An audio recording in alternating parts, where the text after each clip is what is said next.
Squidward. Welcome to the night shift.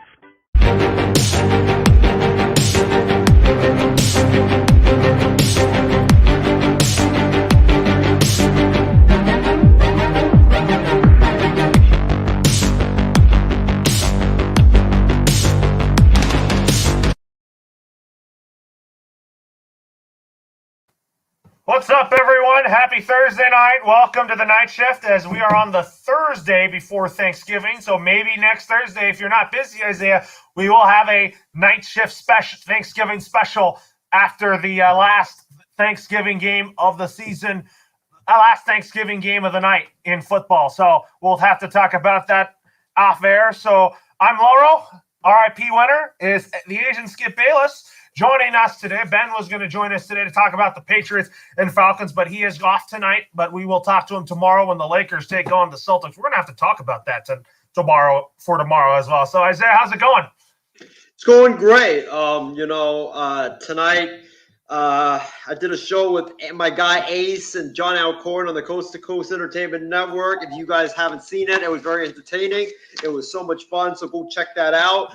We talked about a lot of Thanksgiving topics, so you guys probably will enjoy that show. And then we had Thanksgiving trivia as well, which I really had a massive brain fart on that show, Laurel, when Ace asked about who was the first president to pardon a turkey. I had a brain fart because I was thinking about, I said it was going to, I thought in my head it was James Madison, the president, but I was looking at James Franklin. And then, what happened was I had a brain fart and said the president that pardoned the first turkey was James Franklin when it was James Madison. So not one of my brightest moments on the program, but glad to be on here tonight to talk about sports. And yes, I have that Rip Winter name tonight here on the program. We're going to keep it for the next couple of weeks just to honor the courageous, brave Dolphin Winter. So that's what's going on. But can't wait for this program. It's going to be a blast. So get your popcorn ready, folks. Tonight's program is going to be a blast. So let's talk about the Patriots taking on the Falcons on Thursday Night Football. So I'm going to go first on this. My thoughts is that Mac Jones continues to shine and get better and better each week. And he has done that. And he has exceeded my expectations. Despite the Patriots starting off 1-4, this Patriot team could really make a deep run into the playoffs from what I'm seeing. And as for the Falcons, don't underestimate Matt Ryan, but that offensive line is terrible. Their defense is kind of okay. It's all about Matt Ryan, Kyle Pitts, and if Calvin Ridley's on the field, then he could play. Russell Gage is good. But Mike Davis is not that good of a running back. The Falcons have to address a lot offensively in the offseason. That's what I've noticed in this game today. What are your thoughts and takeaways? I have a couple thoughts on this game. First of all, the New England Patriots are now legitimate contenders in the AFC. If you had any doubt about the Patriots, whether or not they were real or not, this was your answer. The Patriots are true contenders in the AFC. Bill Belichick has the defense play outstanding football. They're running the ball extremely effective. And Mac Jones, this is perfect for him because he's a rookie, which means that, with rookie quarterbacks, they're just going into the game, trying to just see what's going on there. It's the first time that they're doing something like this. And it's a perfect situation for him because in New England, with this Patriots system, Mac Jones doesn't have to do too much for the New England Patriots. He's got a great defense. He's got a great running game. All he has to do is just dink and dunk, not turn the football over, and the Patriots will win games. Plus, he's coached by one of the best coaches to ever coach in the NFL in the great Bill Belichick. So Mac Jones is in a tremendous situation with the New England Patriots. The Patriots are on a roll. They are truly contenders in the AFC. And Laurel, I would not be shocked. And I think that if I had said this a couple weeks ago or even like a couple months ago, I probably would have been shocked myself. But I would not be shocked if the Patriots somehow, some way overtake the Buffalo Bills and win the AFC East. I really believe that they could do it. I know that they have the Titans coming up, but that's in Foxborough. Then they have the Bills. I think that's going to be a game that's going to decide the AFC East, because you got two games against the Bills on December 6th and December 26th, and then you got the Titans, the Colts, as well as the Jaguars and Dolphins sandwiched in between that. But the Patriots are legitimate AFC contenders. They're legitimate AFC East contenders. And, I think New England definitely has a run in them to go to the playoffs. And I'll say this, I'll admit this live on air. I am shocked by the way the Patriots are playing, because I was one of those guys coming into the season that I said, I don't know how good Mac Jones really is, because at Alabama, he was great. But how much was that of Devontae Smith, that great offensive line, and all the weapons that he had? Because with all the weapons that they have, the great offensive line, even I could stand in there and look pretty good out there on the football field. But Mac Jones has proven me wrong. The Patriots have really proven me wrong, and Bill Belichick has also proven me wrong as well. As far as the Falcons are concerned, the Atlanta Falcons, damn, I nearly said the Minnesota Falcons, damn. But the Atlanta Falcons, it's been a long night, man. But the Atlanta Falcons are paying for what they did this past year in the NFL draft. You did not need to draft Kyle Pitts. He was not a need for you guys. You didn't need a tight end. What you needed was defensive help and offensive line help. And there was a lot of great prospects, both on the offensive line side and also on the defensive side, that you could have drafted. But no, the Falcons decided to draft Kyle Pitts because they wanted to give Matt Ryan another weapon. Well, let me tell you guys this. Yes, you can have all the weapons in the world, but if you don't have an offensive line that can adequately block for Matt Ryan and give him enough time to throw the football, I don't care how great your weapons are, you still won't be able to look as good as you could possibly look. Offensive line and defensive line, the trenches, are one of the most important positions in the NFL, and the Falcons failed to address the offensive line and the defensive line, and now they're paying for that mistake. Matt Ryan has no time to throw the football whatsoever. You saw that today. The Patriots were bringing all sorts of pressure. Matt Ryan would take the snap, and then 1 second later, you see a Patriots guy or Patriots defender in his face. So the Falcons are paying for their mistake in the 2021 NFL draft, when they should have gone out, got offensive line help, gotten a Penei Sewell or gotten someone else to help out the offensive line. They didn't, and now they're paying for their mistake when they needed to get offensive line. They needed to address a need, a bigger need than tight end. I think they need a running back. I think Mike Davis is not good. Like that's what I think. If you give them a running back in the draft, I think their offense is going to be more dynamic. I feel like that Todd Gurley wasn't really the answer. I think the Falcons need to find their long-term running back to kind of help Matt Ryan and all that, because Arthur Smith loves to run the football. And he does have similar thinking to how Kyle Shanahan runs a football team. Kind of West Coast. Arthur Smith's kind of like Kevin Stefanski. I think he's doing a great job coaching this Falcons team. He's really rejuvenated the offense and rejuvenated Matt Ryan's career. But like you said, Isaiah, the offensive line is an issue. Sorry about that. I was on mute. But I think a running back is also a need for them. But if you don't address the offensive line, if you don't fix the offensive line, even if you have the best running back, like let's say you have Nick Chubb on your football team, you still won't be able to run the football that effectively, because the running back just won't have an effective running lane and a big running lane to run the football through. You would hand the football to him, and he would only get 1 yard or 2 yards every time, or even no gain every time, because that offensive line just can't do a good job of run blocking. They can't do a good job of pass blocking. They can't block whatsoever, and that's the biggest issue right now with the Atlanta Falcons. And right now, I just don't think you can get that fixed, because it's already halfway through the season. There's really no offensive line players available that you can get, whether it's in free agency. The trade deadline has already passed. So you're going to have to fix that in the offseason. Until then, you got to just ride it out and just take your lumps. Yeah, absolutely. So anyways, let's talk about, since the Patriots won, so we got a couple of comments here. Brandon Herrera says, the Patriots are scary. He also says, what's up?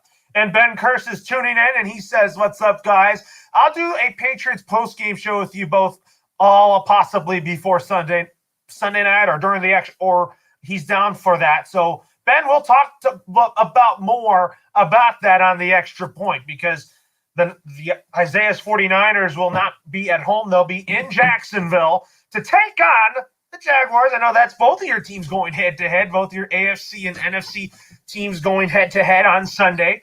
Talking about week 11 games that I'm most looking forward to on Sunday. So, Isaiah, I mean, when you talk about this game, I didn't pick the San Francisco 49ers to win this game because I'm not really high on Jimmy Garoppolo. I feel like that Jacksonville's going to come in and beat the Niners, but I think it's going to be a relatively close game. And I think Jacksonville is going to play good football at the right time, but it won't be enough for them to get out of last place. You know, Loro, if you had asked me before Monday night, I would have said I kind of understand why you're picking Jacksonville because the Niners look really bad against the Arizona Cardinals. I mean, they looked horrible against the Arizona Cardinals. But after watching the Monday Night Football game where you could tell that the Niners wanted that game more than the Rams. They pushed the Rams around. They were more physical than the Los Angeles Rams. I think the 49ers have their swagger back. And now if we see the 49ers team that dominated the Los Angeles Rams on Monday Night Football, then I think that this could be a blowout because I don't think that Jacksonville's offensive line will be able to handle the Niners pass rush. And when Trevor Lawrence, when you watch him, when he sees pressure, when there's pressure in his face, he tends to make a bad decision and always forces the football to either a wide receiver that is doubled or a running back that is triple coverage. So it's going to depend on what Niners team that we get. If we get the Monday night Niners team, I think the Niners dominate that game. But if we get the Niners team that played like crap against Arizona, then all bets are off. And I could definitely see the Jacksonville Jaguars winning that football game because that Niners team against Arizona could not stop the run whatsoever. They didn't get any pressure on Colt McCoy, and their offensive line couldn't block the Cardinals' defensive line whatsoever. So it's going to really depend on what team we get on Sunday for the San Francisco 49ers. But Loro, about the Week 11 games, actually, I don't think you've given your Week 11 games that you're looking forward to. So I'll let you take this before I go. Yeah, I mean, I kind of wanted to talk about the Niners real quick because I was talking about Niners-Jags because they're going to be in Jacksonville, and you think that the Niners could win this game. I'm saying don't underestimate Trevor Lawrence, and my Patriots won't play him until January, so I'll have to talk more about that when that gets closer. So the Week 11 game that I'm looking forward to the most is I have two. One of them is Mahomes versus Prescott, America's Game of the Week. I think that is going to be a dandy. That is going to be a really, really good football game. And I have Kansas City winning this game because I feel like that the Chiefs don't count them out just yet. They had a bad first half of the season. I really think this second half of the season, they'll start to take off a little bit. And for the Cowboys, I think the Cowboys, they've got the NFC East locked up already. And then we'll have to talk about our Thanksgiving picks after Monday Night Football as I'm looking forward to that. And then also the Steelers taking on the Chargers, which I'll be doing on Colorcast. I think the Chargers are going to bounce back after losing a rough one to the Minnesota Vikings, which that should have not happened. So, Isaiah, what are you looking forward to the most in Week 11 here? Well, I'm looking at some of the games for Week 11, and there's a lot of really good matchups out there. You know, you got the Packers and Vikings. Everybody says that Green Bay is going to come in and whack the Minnesota Vikings. I say not so fast. I could see the Minnesota Vikings honestly pulling off an upset because when you look at the Minnesota Vikings, they've been close in a lot of the games that they played this season. And Kirk Cousins, sometimes he plays really well. Sometimes he plays really bad. It really depends on what Kirk Cousins that we get. And I tend to believe that we're going to get the Kirk Cousins that is going to ball out because they're at home. This is a divisional game. Minnesota has a chance to make the playoffs still in the wild card, and they're chasing Green Bay. And you know, Loro, how much Minnesota absolutely hates Green Bay. So I could see the Vikings pulling off the upset over my man Adam Barber's Green Bay Packers. So that's one one of the games that I'm looking forward to. The other games, I would probably say, the Niners and Jags. I think that could be a really good game. Cowboys and Chiefs, like you mentioned, low roll. Patrick Mahomes versus Dak Prescott. One dynamic offense versus another dynamic offense. I think that is going to be an outstanding game. And I would say the other game I'm definitely looking forward to is the Cardinals and Seahawks, because the Seahawks right now, I believe they're 3-6 or 3-7. Let me check the standings real quick. I think they're 3-6. They're 3-6 entering week 11, and they got Russell Wilson back. I know Russell Wilson did not play well last week against the Green Bay Packers, but when you look at it though, Arizona, their defense has fallen off without J.J. Watt. And if they don't get pressure at the quarterback, their secondary is not that good. They don't really have that great of a secondary. And I think Russell Wilson will be able to do his thing against the Cardinals. And he's typically balled out against the Arizona Cardinals. And if Kyler Murray comes back, Kyler Murray versus Russell Wilson, one dynamic offense versus another dynamic offense, that's going to be an amazing game. I can't wait for that one. You better believe I'm going to get a guava and cream pie from McDonald's and some coffee and just sit on my TV and watch that football game, because I really believe that game, even though the Seahawks aren't that good, you can never underestimate Russell Wilson. And whenever the Cardinals and Seahawks play, it's always down to the wire. It is always down to the wire. You're totally spot on right about that. So I think getting Kyler Murray back is going to be a really good reinforcements for the Cardinals. But also the Chicago Bears made a signee. They got Bruce Irvin. So I think this is going to be a big impact for the Bears, because I think Chicago will definitely improve on that side of the football defensively. I mean, they have a good front with Khalil Mack and all that, but we'll have to see that. Wait and see what happens. I mean, Chicago has been not so good, as you all know. But Isaiah, what are your thoughts on what are your takeaways on the Bears signing Bruce Irvin? I think it's like a meh type of a signing, because Bruce Irvin is coming off a torn ACL. He hasn't played in the NFL for like a year now, a full year. So it's really tough to really judge how a player coming off a torn ACL, hasn't played in a year, is going to look. Obviously, he's going to have fresh legs. Obviously, they need the pass rush with Khalil Mack bothered by a foot injury. But I don't think the Bears should expect prime Bruce Irvin. I think if you can get like 50% of prime Bruce Irvin, I think you should be really thrilled about it, since this guy is like 34 years of age. And Lauro, that pass rushers, when they get to 33, 34, they're just not as effective as they were when they were really young. All right. So now on to the comments. Brandon has the Cowboys beating the Chiefs 56-49. Good luck with that. It might not be that high scoring, but we'll see. And then Isaiah jinxed the Vikings, and he says, Isaiah, you're going to sit on your TV for that. Bro, Big B, I didn't jinx the Vikings. I didn't even pick the Vikings to win this game, but that's a game that I am definitely looking forward to watching, because divisional games are always really close, and it's always down to the wire. There's always like only a rare time where you have a divisional game not be close. Absolutely. Now let's talk about some NBA right now. So let's talk about first the Lakers. Let's talk about the Lakers, however, losing to the Milwaukee Bucks. I mean, the Lakers showed some fight in the end, but I don't think it was enough. Lakers 8-8. Am I concerned about the record right now? Not really. It's early in the season, but I feel like that getting LeBron back against the Boston Celtics, we're going to have to talk about that game in just a little bit. The Lakers, however, here's what's happened to them so far this week. They beat the Spurs on Sunday. I mean, the Spurs are not that good anyways, but they're a team that's in there in the end. And then the Lakers got hammered by the Chicago Bulls, because you know how good they are.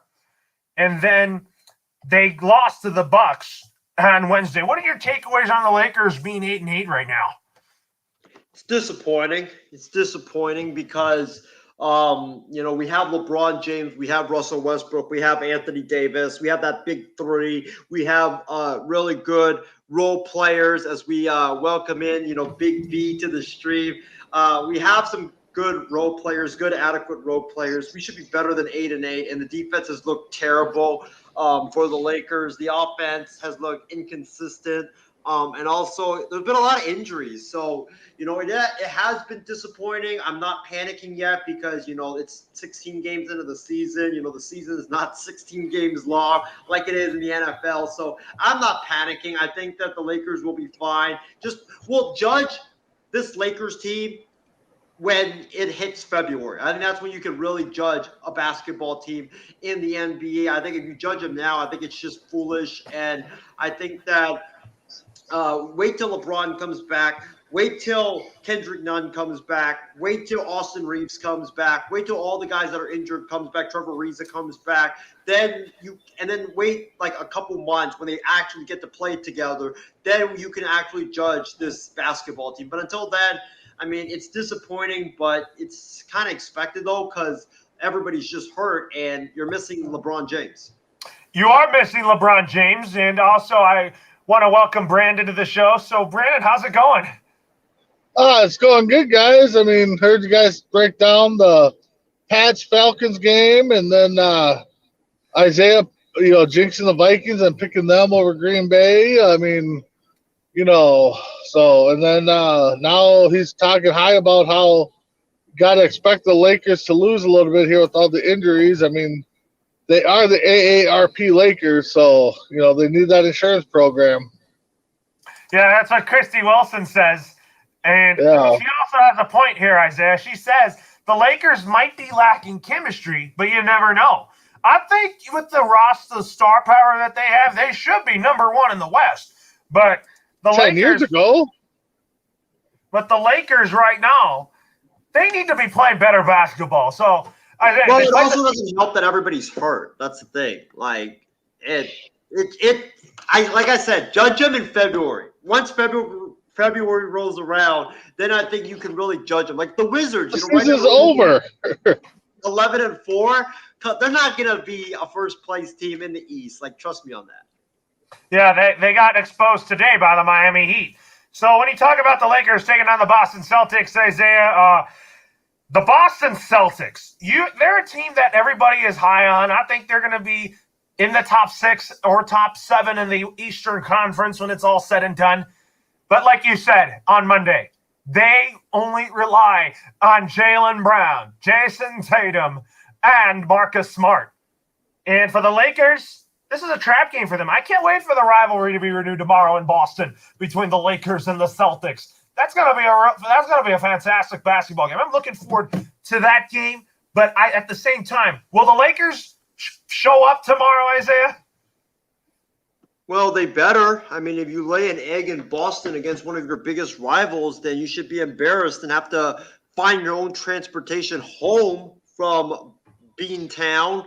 But in terms of this game, low roll, I'm not really that high on the Celtics, honestly, because I think the Celtics, their problem is that they rely too much on Jason Tatum and Jaylen Brown. Like that's honestly their issue. They don't have that third scorer, that fourth option when teams put all their attention on both Tatum and Brown. So they rely too much on them. And I just think that there's a selfish culture around that basketball team right now. Marcus Smart, I think 2 weeks ago said, the reason why the Celtics are having issues is because everybody's just passing it to Jason Tatum and also to Jaylen Brown. They're not passing it to any other guys. Or Jason Tatum and Jaylen Brown, they're just hogging the ball. That's what he basically said, and I was shocked by those comments. You don't go out there and say that stuff in public. That was a really stupid comment by Marcus Smart, and that just shows you they don't have any team chemistry whatsoever. They all just play for themselves. Yeah, they do. For the Lakers, they should find a way to beat the Celtics. The Celtics are not good right now, but the Lakers have a pretty long road trip. Like Sunday, they take on the Detroit Pistons, and you think that should be a win for the Lakers, Isaiah? Well, with this Lakers team, I don't even know because we are dropping games to teams like the Thunder that Minnesota losing. losing other games that, you shouldn't be like we lost or we beat the Rockets by only 2 points. Like, come on, everybody's been blowing out the Rockets. So I really And don't you know. got whooped by Minnesota. Yeah, we got whooped by Minnesota. Exactly, Big B. We lost by like 20 plus to the Minnesota Timberwolves. So I don't know what Lakers team is going to show up. I really don't. But I heard there's a report that we will probably get LeBron James back tomorrow. So that should help against Boston. But like again, I don't really know what Lakers team is going to show up. Yeah, you don't know that. That's for sure. So Lakers play the Celtics, Pistons, Knicks, and Pacers. That should be a winnable road trip, Isaiah. It should be, but knowing this team, I don't know. I really don't know what team's going to show up and come to play. Like, there's a team that looks like they're headed to the NBA Finals that play some game, and there's a team that looks like that everybody wants to be traded some game. So I really don't know what Lakers team is going to show up. That's the main concern I have with the Lakers this year. Is every single game you have a different Lakers team that shows up. I don't know who's going to show up when and where. Yeah, and what about you, Brandon? Like, the Lakers got whooped by your T-Wolves, and your T-Wolves playing good basketball lately, and they're starting to pick it up. They're starting to get things together. The one thing I want to comment on Isaiah, he sits there and says how selfish the Celtics are, but yet he won't say how selfish the Lakers are with trying to get everybody to go there so they can win a championship. Maybe, the Celtics, I think, I don't know the record of the Celtics offhand. I mean, they might have a bad record, but, they're still a young team. They got a couple good superstars. They're trying to figure it out. It could be a chemistry issue. I mean, I wouldn't say it's selfish. I mean, you got to go with who's good. I mean, if those are the only two guys scoring, you got to give them the ball. You got to stop them. But the Lakers' next 4 or 5 games on the road or whatever you said, Low, if they come out, what do they got? 4, you said? Yeah, they got a road trip. They have a back-to-back in this road trip too. Oh, they're gonna lose that for sure. If they come out 500, I think they better consider that a success. But I think they're going to go 0-4. I don't know about that. I mean, Lakers should beat Boston tomorrow, but I'm not concerned about them now. I want to wait till February when we get everybody healthy. So we'll have to wait and see on that, Big B. So, Isaiah, what are your thoughts on this game? The Heat beating the Wizards 112-97. You and I have been so high on this Miami Heat team. Well, I've never been high on the Wizards. I think the Wizards start with a fluke. I think that right now, like I said earlier, you can't judge a team the first 15 games of the season. Right now, like the Wizards, they're young players that they got from the Lakers. They're playing well. Kuzma, shout out to him. He's playing really good basketball. Harrow, he's playing outstanding basketball. And then, you have, I think, I'm forgetting the other guy's name.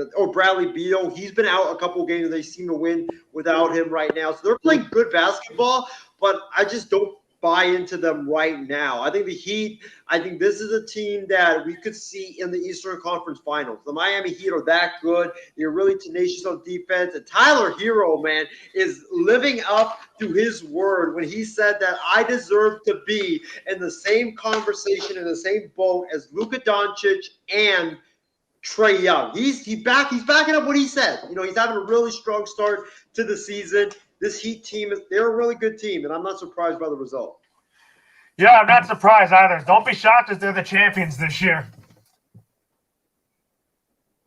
Well, I don't know about champions. We'll have to see. So we're not going to judge. Was that Brandon? Go ahead, Big B. So we're not going to judge teams after 15 games. We're going to judge players and say that they're putting up what they're backing their words and say they're supposed to be the same conversation as Luka and all them guys. So Isaiah, I mean, the Warriors are what, 11-2, 12-2, or something like that. Yep. So we're not going to judge how good they are right now. We're going to wait till February. Well, yeah, they're going to wait till February. Okay, they're a really good team, but I don't know if they're really the number 1 team in the NBA. We'll have to wait and see, because everything in February evens it all out, and you truly know who the real teams are, who the pretenders are, and some people are going to fall off. So we'll have to wait and see. You know that way before February, buddy. We know probably about mid-January, early January who the pretenders are and stuff, and who's going to be selling at the trade deadline and making moves way before February, Isaiah. Come on now. All right. So, anyways, now let's go to college football next. So, the Virginia Tech fires head coach Justin Fuente after 6 seasons at the helm in Blacksburg, Virginia. So, Isaiah, what are your thoughts on that? But is Virginia Tech, do you think, going in a new direction here? Well, I'm not surprised because he's been there 6 years, and the last 2 or 3 years just haven't been good. It's haven't been up to the standards of Virginia Tech. Yes, they've been bowl eligible, but they have higher standards than only winning like 6 games, going 6-6, or going 7-5. So I'm not surprised. Virginia Tech is one of these big time programs that expects to have 8 or 9 wins or 10 wins every single season. And this guy, I just felt like it was getting stale at Virginia Tech. He had been there for 6 years, and the last 2 years, it just had gotten stale. So I'm not surprised that they parted ways. I'm surprised that he didn't finish out the season because I thought he was going to get fired at the end of the season. But for some reason, right now in college football, there's just a lot of mid-season firings right now in college football, which I don't understand. But it seems like every week you have like 2 major coaches getting fired every single week. So I don't understand that part. But I think firing him, it's understandable. He's been on the hot seat for 2 years now. And I thought that unless they had won like 9 games or 10 games, then he would have saved his job. But apparently not. I don't know their exact record, but I don't think that they're really that good this season. As far as who they should get next, I mean, I'm hearing that Gary Patterson, the coach former coach at TCU, he could maybe be the next head coach at Virginia Tech. They're trying to target the guy from Wake Forest to be their coach. I know he's like 9-1 or something this year. And I also have heard this is another interesting name, but Byron Leftwich, the offensive coordinator at the Bucks, he could be a candidate because I guess they're trying to swing big. But it's I'm not surprised that he got fired. It's just been stale and low roll and Big B. I think I've said this like multiple times on not this program, but on WST and other programs that there just comes a point where no matter how long you've been there, when you've been at a place for a certain amount of time, players just tune you out, and it's just best for a fresh voice. And I think that this is what this is.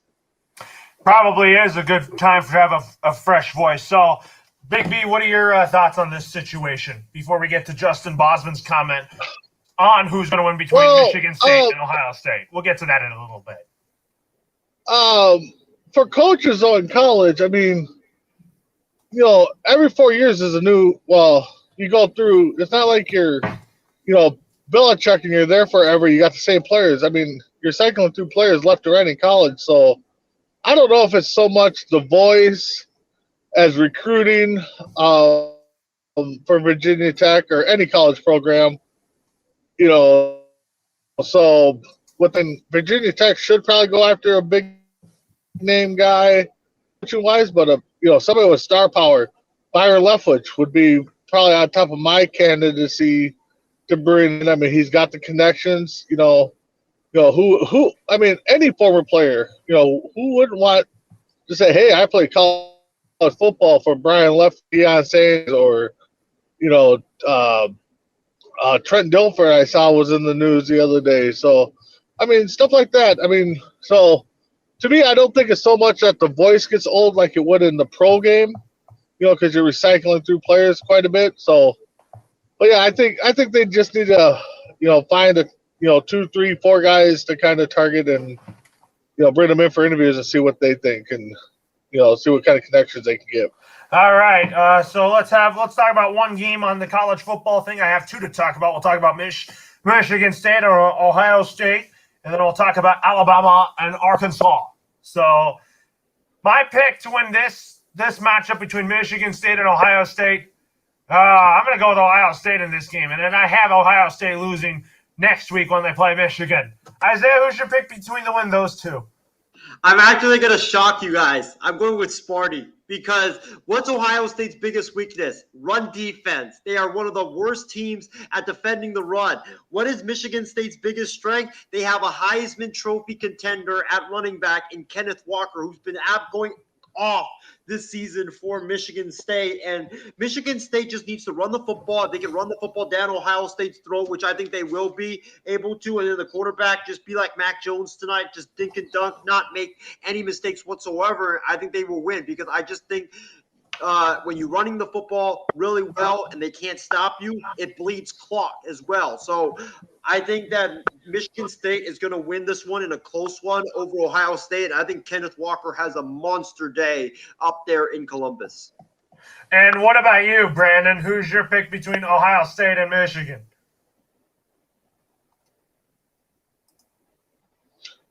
I gotta go with Ohio State. They're at home. I mean, I kind of respect what Isaiah just said, and yeah, maybe Michigan State has a great running back, but Ohio State, when it comes up to the conference games, they step up, especially being at home, being at the Horseshoe, and having all those fans there. I mean, they're gonna have a tough time. And then, Lauro, you said Michigan next week. There's no way Michigan beats Ohio State next week. I will have to talk about that. Jim Harbaugh is terrible. Yeah, I'll talk about that next week. But Jim Harbaugh is terrible against Ohio State. Oh yeah, that is going to be a pretty good. That's going to be a really good football game next Saturday. Ohio State and Michigan. So, anyways, now we'll end it with the Olympics here. So we'll talk about next Arkansas and Alabama. So, I mean. I think if you look at it here, I picked Bryce Young and the Crimson Tide to win this game. But I think, and I also am excited, I'm kind of like getting excited because I can't wait to watch the Iron Bowl next week. Isaiah, who's your pick to win the Iron Bowl? Well, the Iron Bowl. No, we'll talk about the Iron Bowl next week. So hold that thought. Who's going to win between Arkansas and Alabama? Give me Alabama because even though I don't like Alabama whatsoever, I just think Arkansas doesn't have the offense to keep pace with Alabama. They have the defense, and they play really good defense, but there's just goes to a certain point where you can only stop Alabama a certain amount of times if your offense is not putting up points and just punting the football away every given possession. So give me Alabama. It's in Alabama. It's in Tuscaloosa. And Arkansas, I think they're a year ahead of schedule from what they are right now. Yeah, I love the SEC. I love SEC football. That's why Alabama's my team in college football. Get ready for Alabama and Georgia, Lauro. You know that game is going to be amazing. It is. It's going to be great. I can't wait to watch that. And I might even do that game on Colorcast. So, Brandon, who's your pick to win between between Alabama and Arkansas? Well, you guys said it was what, in Alabama? Yeah, it's in Tuscaloosa. God, I hope Arkansas pulls it out at the end. I think it's going to be a close game, but man. I think defense is going to overpower Alabama, so I think it'll be a close game. I agree with you, Big B. I think Alabama will lose because a defense is going to step up and shut them down. But I think it's going to be Georgia because right now they have a historically great defense. And Alabama's offensive line has had a lot of injuries this season. So great defense. Alabama just right now doesn't seem like – to me, Alabama just doesn't seem like the old Alabama teams right now. So their offensive line, though, has been completely hampered with injuries and people transferring. So that might be an issue. All right, so one more game to talk about. I know, Isaiah, you may like this. Who do you like between UCLA and USC? I'm going with UCLA to win this football game. And this is the battle for the victory bell. And give me Chip Kelly and the Bruins. I got to agree with you. I think Chip Kelly and the Bruins wins it because, number one, Keaton Slovis, USC his veteran starting quarterback is not playing. He has a leg injury, and they're starting Jackson Dart, who's going to be making his first career start in a big rivalry game against UCLA. And the thing about USC is that USC cannot stop the run. What does UCLA do best? Run the football. It's a recipe for disaster for USC. So give me UCLA to win this game.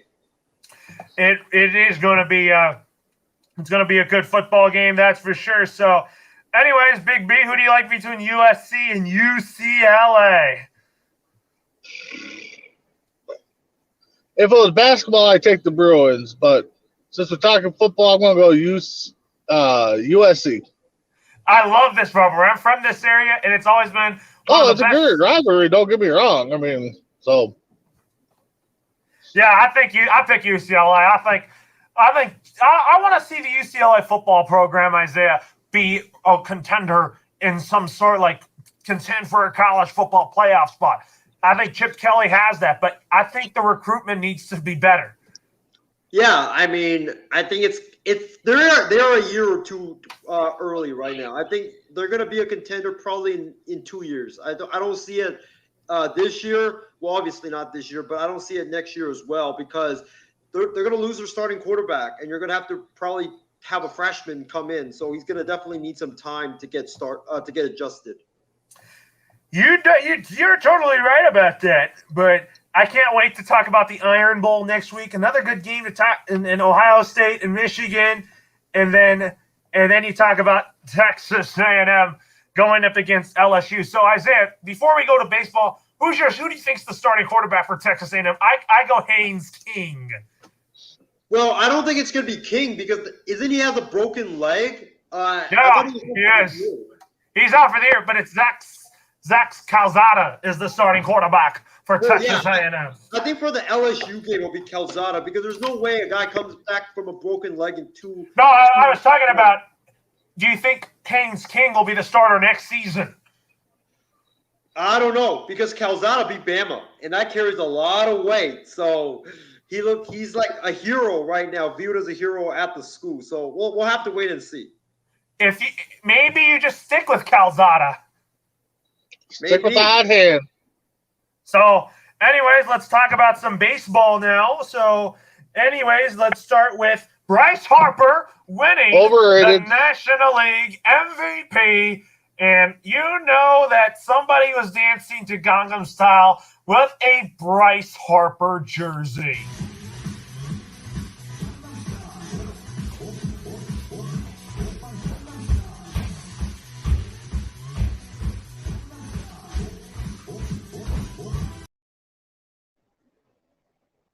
Reacts to Bryce Harper winning MVP. What are your takeaways on this? Well deserved. There's nobody can ever say that Bryce Harper is not worth $330 million. I know Adam is out there and Big B. I hope you don't, forward what I am about to say to Ace because he's a Braves fan.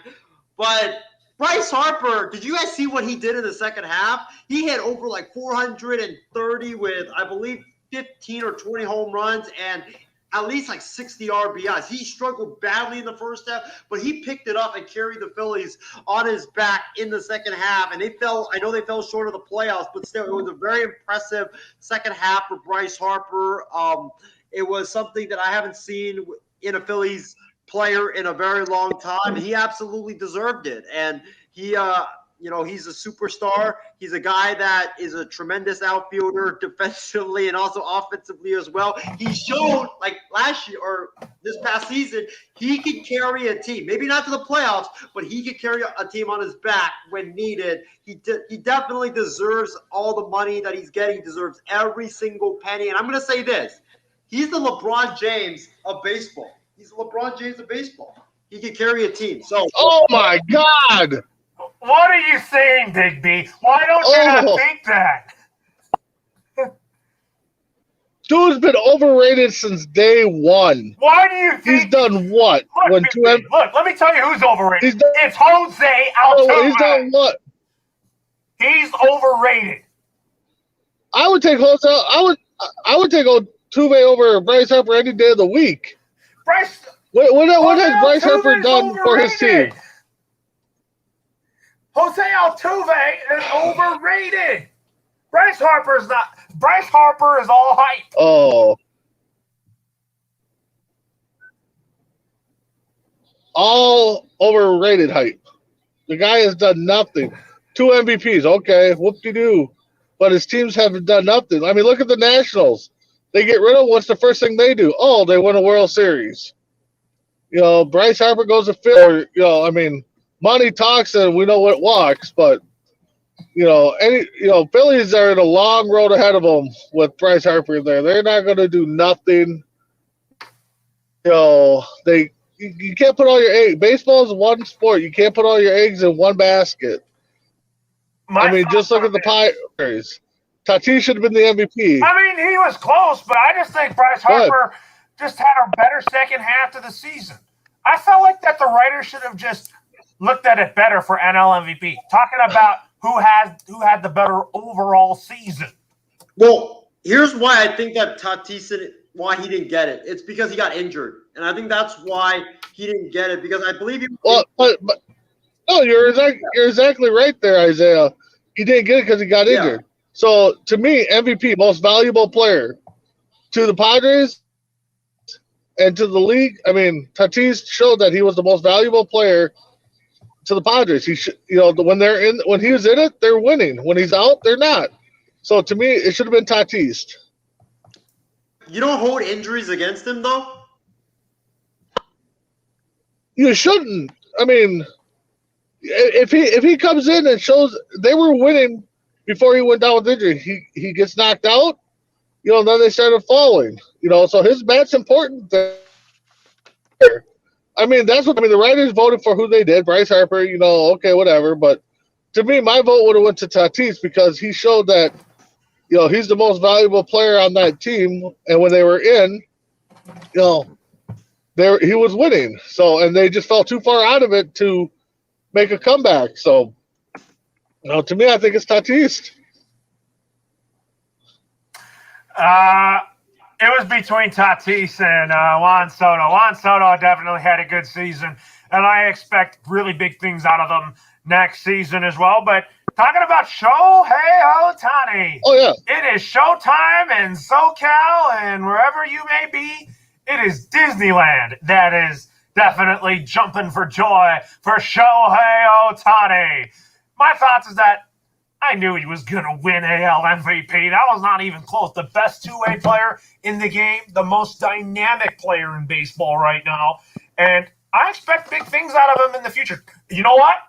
Watch out for Ohtani and Trout to be a lethal combo in the Angels lineup next season. Isaiah, what is your takeaways on Shohei Ohtani winning AL MVP unanimously? My take on this is I'm not surprised whatsoever. This guy 100% deserved the MVP award. There was maybe you could argue for Vlad, or you could argue for some like the other guy that finished third. I'm forgetting his name, but Ohtani takes it, man. Like, he had an outstanding year both with the bat. I think he had over 45 home runs, and he pitched, and he won 9 games, lost 2 games, had a 3.18 ERA. This guy did everything for the Angels. If you take him off the Angels, they probably have the #1 pick right now in all of baseball because Mike Trout was out. So Ohtani was definitely the most valuable player for the Angels in all of baseball. All right. So, Big B, what is your thoughts on Ohtani winning MVP? Oh, I'm fine with him winning. I was surprised when I heard it was unanimous because I figured Glad would have got some votes, and I really thought maybe somehow this would have been a co-MVP. But no, I'm not upset at all. Ohtani wins it because if you guys know me, I like the guy that can play versatile positions. So being a pitcher and being a outfielder / DH, is huge in my eyes. I just hope he can keep it going forward. And if I was the not Nationals, Angels, I wouldn't let him start many. I would have him pitch in the bullpen just to keep his bat in the lineup more. So that could happen. But that's just them. Let him start. Pitcher. I think. Yeah. So. Yeah, more power to him. He pitches every Sunday, I think they try to set him up to where he pitches, 6 days or Yeah, try something. to pitch So, him once a week. hey, if it works out, it works out. Yeah, so if it works out for him, great. If not, we'll see what happens down the road. But yeah, no, well deserving on him. I mean, even if Glenn would have won, I would have said well deserving for him too. So, All right. Now, before we talk about Justin Verlander, he just signed a 1-year deal with the Houston Astros. I'm going to talk about the Oakland A's for a little bit. When you talk about Matt Olson, and let's make a debate on this, Isaiah. If he were to be traded, where do you think he goes? Is it the Yankees or is it my Dodgers? What is your pick and why?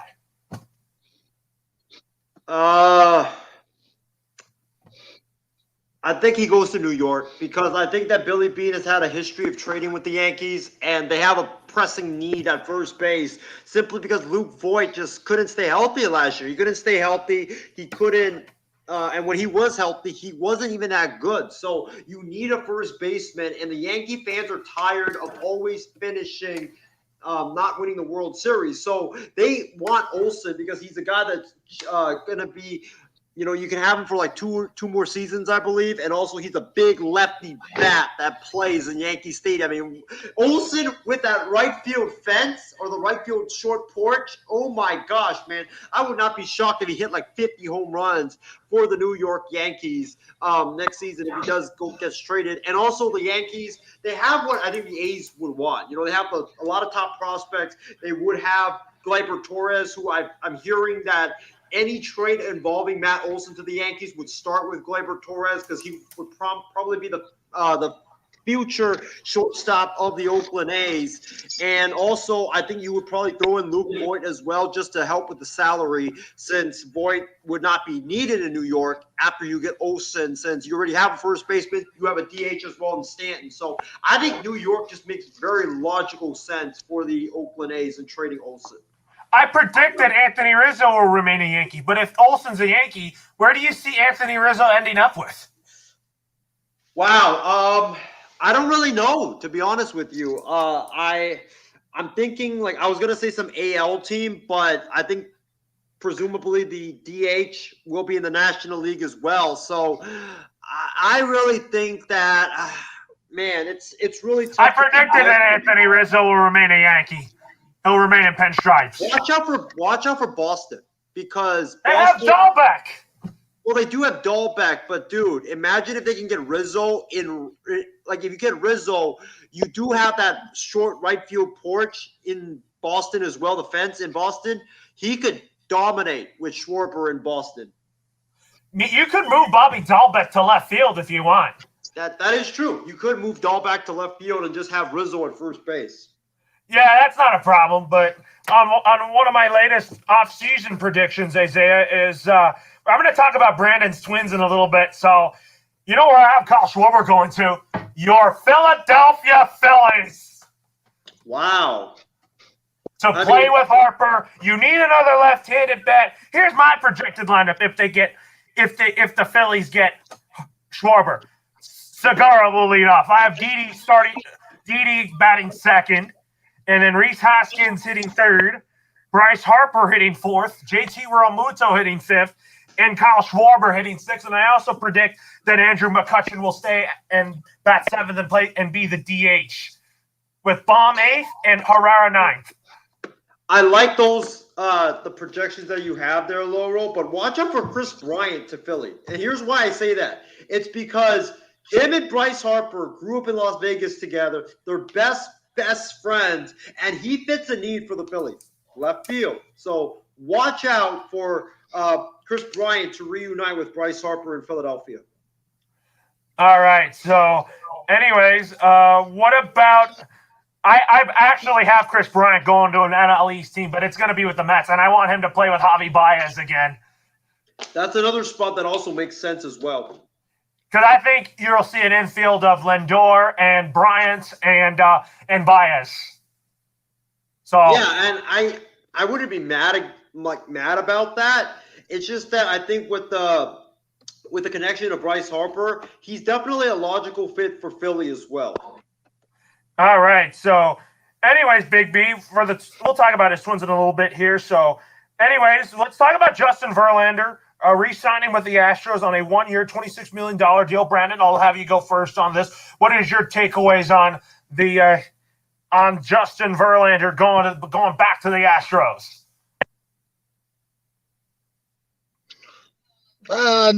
Not too surprising. I mean, when healthy, he's probably still a decent pitcher. A lot of teams would probably like to have him as their one or two guys. So, he's there, 1-year deal. I'm assuming that they're kind of afraid that the bargaining agreement, they didn't want to wait too long to try to get a deal signed, because they're probably worried about the bargaining agreement, not the work stoppage and all that. So, he probably wanted to get something signed and delivered before all that stuff started. So that's the only reason why I thought maybe he signed back with Houston, because he wasn't getting much feelers out there right now. Yeah, I think Justin Verlander, I wasn't shocked that he was there, but Brandon, I don't think we'll see a work stoppage. We'll talk about that in a little bit. So what are your thoughts, Isaiah, about Justin Verlander being a Astro again? I was shocked, to be honest with you, because I thought that he was going to be done with the Astros. I thought that he was actually, for me, I actually had him pegged going back to Detroit because me too. AJ Hinch is the manager there. He has a great relationship with AJ Hinch.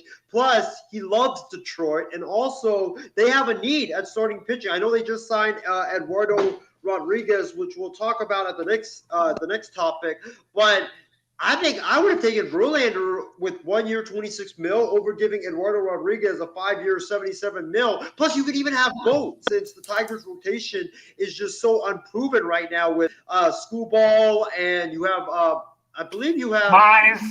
Yeah, him, and also Matthew Boyd as well, who's coming off the elbow surgery. So I think I'm shocked. I thought he was actually going to go back to Detroit, or I thought he was going to go to San Francisco, since they had the most interest in him from a West Coast team, and they need they need rotation help, because I don't think they have anybody right now slotted in the rotation besides Logan Webb. Absolutely, but also, quick question for you, Isaiah. What's your takeaways on Noah Syndergaard joining the Angels? I'm surprised at that one, too, since I thought he was going to go back to the Mets. I thought he was going to go back to the Mets on a prove-it deal. I mean, the Angels, I don't know why you would want to take a chance. Noah Syndergaard, he hasn't been healthy the last couple of years. You just gave him $21 million. I know it's for a year, but you need proven starting pitching. And Noah Syndergaard is a gamble. It's an experiment. He's a great pitcher when healthy, but again, can he stay healthy? That's the big question. That is. So the Tigers, however, linked a southpaw. That's from Ben's team, Eduardo Rodriguez, with a massive 5-year deal worth $77 million. I think he's going to be a really good addition to the Detroit Tigers. And I want to say that I think that Detroit's doing everything they can to improve their rotation. I know Al Avila's on that. So, Isaiah, what are your takeaways on that?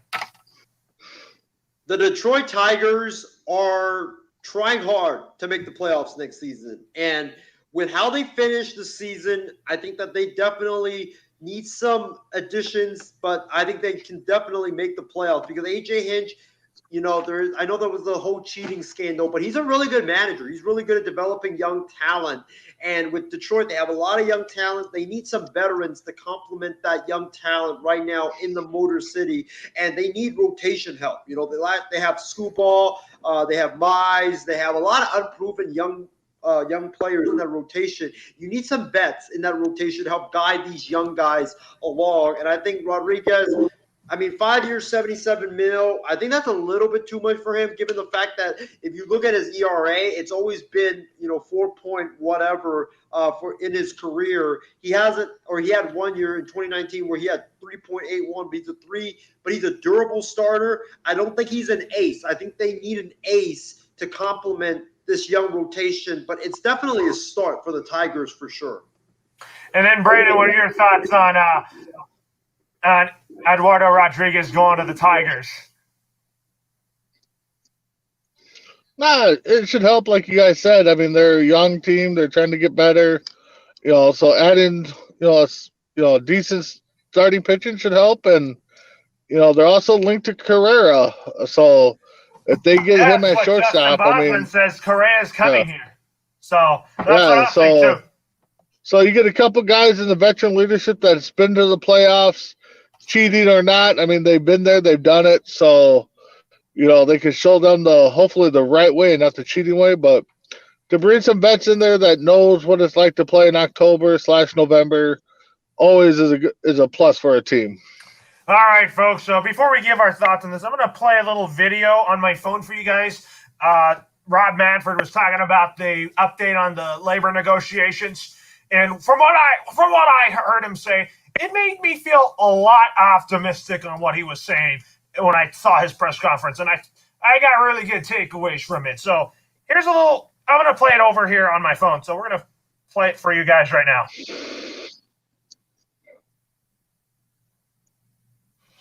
remain committed. Number one priority to make an agreement prior to December 1. We understand, I understand, that time is becoming an issue. That's a challenge. We've had challenges with respect to making labor agreements before, and we got a pretty good track record of overcoming those challenges. I can tell you from the club's perspective, we're committed to continuing to offer proposals and suggestions in an effort to get to an agreement before December 1. I don't think me talking about substance, what I think can and can't happen, is helpful to the process right now. I'm not trying to be unhelpful. I understand you guys got a job to do. I hope you can respect the fact that I have one to do, and I just don't see that as productive. Getting into the specifics of what's being discussed at the table it truly isn't helpful right now, and I'm going to stay with. I'm not going to do it. Can I tell you? That it's going to happen every single day. I know it's going to happen tomorrow. And it happened yesterday, so there's a pretty good, indication. We're going back and forth.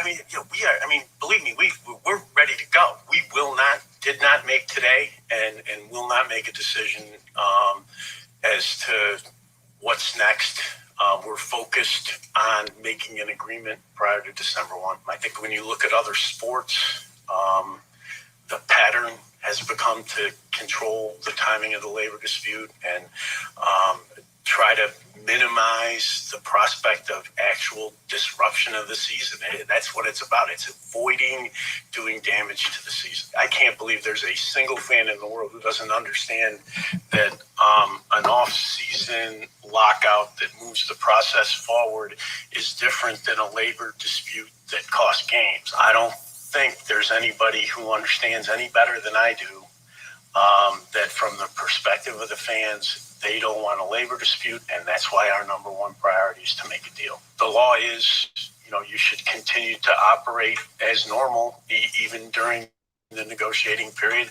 In free agency, that means clubs making individual decisions as to what's best for them. So, that's what they're doing. I've been in charge of labor in this industry since 1998.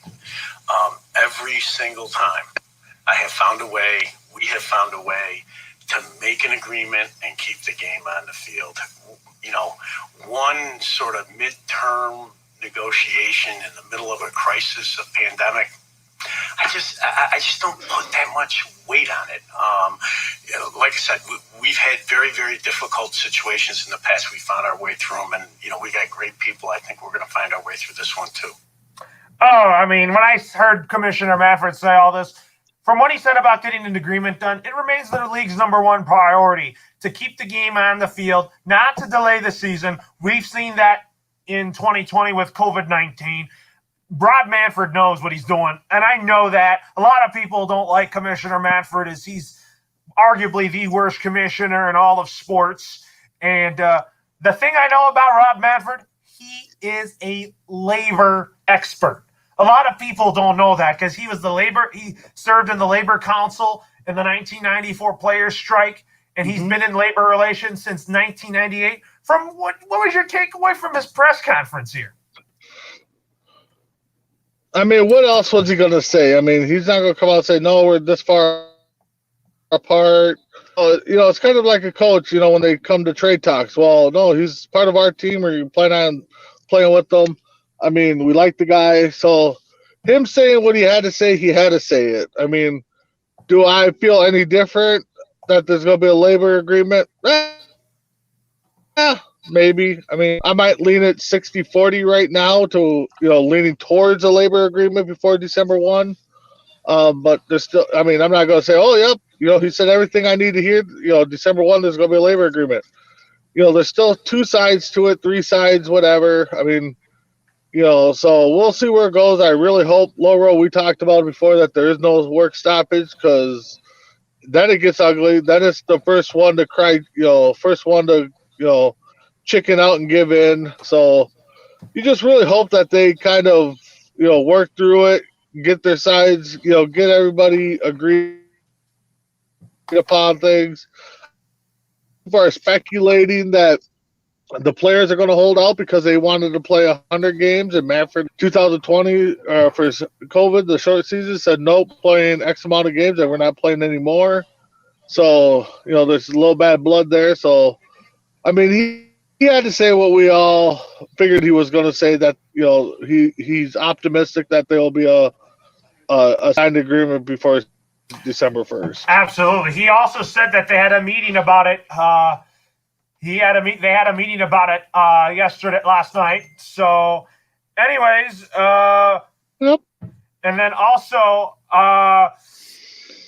Isaiah, there's going to be another bargaining session tomorrow, according to what Commissioner Manfred said. What was your biggest takeaways on what he said? And from everything from what I said when I played that video, I 100% believe that he can get this done, because he knows the process of labor relations. Well, I'm kind of agreeing with Big B, because he's supposed to say that, You're not going to come out and say, oh, yeah, the talks are going nowhere, there's not going to be a season. Like, you're a commissioner of the league. You can't say that. So maybe, inside he can think that, or privately he could think that. But, he's supposed to come out and say it. As far as the talks, I don't know what to expect. I really don't. I'm taking like a wait and see approach right now, since I really just am not sure what to expect, because there's reports out there that are saying there's going to be a lockout. There's other reports that are saying talks are going really smoothly right now. I really don't know what to expect. We'll just have to wait and see what December 1 brings. I have to say that I do think that it's going to get done. I think Rob Manfred, Tony Clark, and the entire committee of the MLB front office, Bruce Meyer and Dan Halem, I have faith in them. And I know that they want baseball to move forward, and the players want baseball to move forward. But I think what they need to I think that what they need to kind of work on is to kind of talk about where the luxury tax is. They're still far apart in that. They're still far apart in the economical issues. But you know what is going to be expected. The universal DH is going to be there. You're going to also expect a change in the playoff format, and also the pitch clock, which will be installed in the new CBA.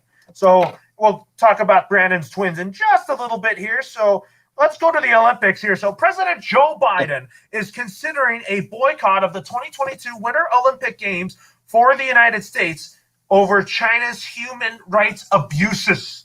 Do you believe that this is a good idea for U.S. to boycott the Winter Games, Isaiah? I know why Biden's considering it. I get why they are, because, China's human rights abuses issues are just not good whatsoever. But I think this is a bad idea, honestly, because I'm a guy that says you shouldn't put politics into sports. And when you look at the Olympics, what is the Olympics about? The Olympics is about coming together, forgetting the politics, every country, every nation coming together to celebrate this massive spectacle, and to celebrate these athletes that have trained so hard for the last 3 to 4 years to get to this point. And I get why Biden is thinking about it, but I just think that they shouldn't do it, because it's going to be unfair to all these athletes that have trained so hard, that have put in so much work to practicing the skiing, or practicing, the bobsledding, or practicing the curling, and all the events in the Winter Games, it's going to be unfair to them because if you boycott it, then all the 3-4 years that they've been spending training, or forget not just 3-4 years, but the entirety of their lives that they spent training, it's going to be for nothing. And it's going to be a shame because then they're going to have to wait another 4 years. And who knows by then, some of those guys might not even, or some of those guys and girls might not even be eligible for the Olympics anymore because they'll be like 20, 25. And at that age, like you can't really be doing some of these activities and events that the Olympics require you to do. So I think it's a really bad idea. I get why Biden is doing it though, but I just think that for the Olympics, sports brings people together, and why are you going to mess with that and bring politics into it when it's really unnecessary? And also, you're going to strip the athletes of this golden opportunity when they've been working so hard for it. Absolutely. I mean, this is the Olympics is a every 4-year kind of thing. And Brandon, what are your takeaways on this? Honestly, that's probably got to be the smartest thing Isaiah said. I couldn't even tell you the last time, but no, I think you definitely need to pull the politics out of sports. It's a togetherness. You bring all the countries' best together to, this phenomenal event. If if the U.S. does have to pull out because of Biden, I guarantee that a lot of these athletes are going to be filing for exemptions to still participate in the Olympics on their own, come together as a nation or just go over there themselves. So I guarantee we will still see U.S. Athletes in the Olympics. I think we will still see U.S. athletes in the Olympics. But going back to baseball here, Brandon, this question's for you. Do you think the Twins are going to be doing a lot this offseason? I mean, will they trade Byron Buxton? No, no, I don't think they trade Byron Buxton. It wouldn't surprise me if they do, but I really hope they don't now. Now, if you would ask me 4 years ago, yeah, trade Byron Buxton, trade Sano, get whatever you can for him because they weren't doing nothing. But I think Byron Buxton is finally finding out what kind of player he is. I mean, you can't not tell a person not to go 100%. You just got to tell him to go 100% in a different way because every time he crashes into a wall, it's always scary for us Twin fans. Other than that, buying, I mean, they definitely need some pitch. But the way the market is, Twins are probably going to price themselves out of it because they just don't want to spend that much. And I really wish, and I know this is a big pipe dream of mine, and if it happens, man, I think we'd be a solid team, is to sign Story from the Rockies, bring him in, and have him bat in the middle of that lineup with Sano and Donaldson and Buxton. So that would be my pipe dream, but they definitely have to go out and get some pitching. Definitely do. I don't think they're going to be that active. So, folks, it has been a very good show here. But anyways, it is time for final thoughts. So let's hit the button.